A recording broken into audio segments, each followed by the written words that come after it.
Bonjour à tous, donc un petit tutoriel pour savoir comment utiliser OpenOffice et créer des formulaires avec des PDF remplissables par les élèves. Alors j'ai un document qui est tout prêt ici, je vais rajouter des champs.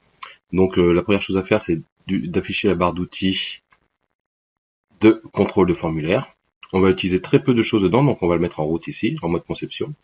On va utiliser les zones de texte par exemple pour que l'élève puisse saisir son nom ici.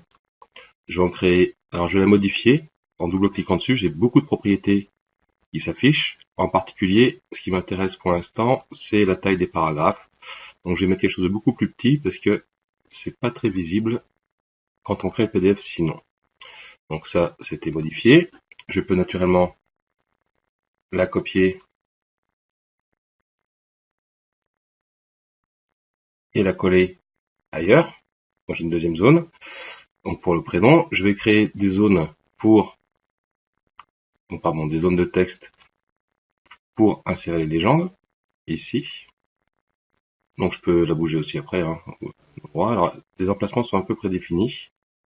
On pourra le changer après précisément si on le souhaite. Et j'en crée une ici pour les plaquettes. Je les ai fait assez grandes pour pas avoir à changer la taille du texte qui est par 12 en défaut. Ici, je vais créer une grande zone de texte pour une explication. On voit que tout est décalé, c'est lié à l'ancrage. Donc de la même manière, je peux double-cliquer pour avoir les propriétés. Et cette note de texte, en fait, pour qu'elle soit plus simple, je vais l'ancrer comme les images au paragraphe. Comme ça, je vais pouvoir la bouger plus facilement. Et je vais également la rendre multiligne. Voilà, sans formatage. Le formatage permet d'avoir des enrichissements. Donc ma zone, je l'ai modifiée, je vais pouvoir la bouger ici. Et juste pour la petite histoire, on peut créer aussi un bouton ratio que l'élève aura coché. Donc pareil, on peut modifier le texte qui apparaît coché ici, par exemple. Voilà. On peut, si on met rien, on n'aurait rien à côté du bouton ratio. Ici, une chose importante, je peux aussi rentrer un texte prédéfini pour indiquer une zone de saisie.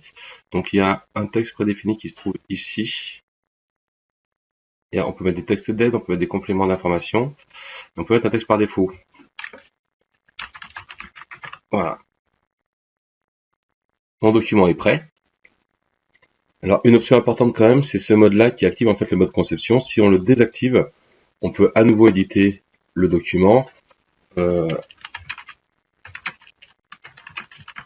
Par exemple, on peut revenir après, on peut bouger les images. Par contre, les formulaires, eux, ne sont pas accessibles. Donc si on veut pouvoir modifier les formulaires, il va falloir à nouveau repasser en mode conception de formulaire. Et là, pouvoir les déplacer ou pas. Alors, le déplacement précis se fait en fait en double-cliquant. Il faut l'attacher au paragraphe ou éventuellement même à la page encore plus précis.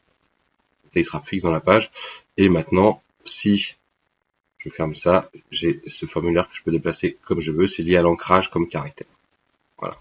Donc bien penser à supprimer l'ancrage comme caractère.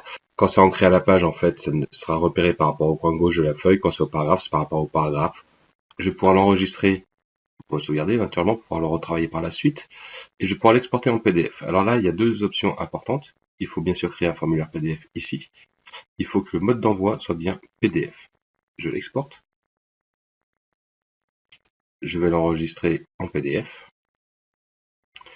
Et maintenant, je me retrouve dans la situation de l'élève qui va avoir ce document à remplir soit sur sa tablette, soit sur Atrium, soit sur le réseau pédagogique. Donc l'élève récupère ce document. Il va pouvoir saisir ici son nom. Dans le champ suivant, on peut passer avec tab, son prénom. Il va pouvoir naturellement remplir ici les données.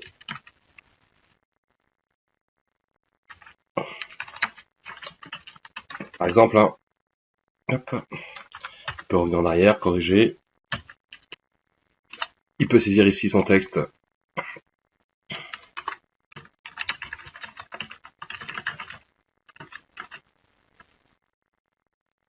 Et ce que je vais faire, c'est que derrière ça, je vais vous copier-coller pour faire voir que si on dépasse plusieurs lignes, une zone de défilement apparaît ici.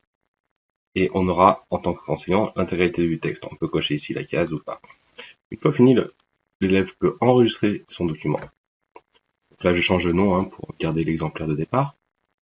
Donc, je l'enregistre.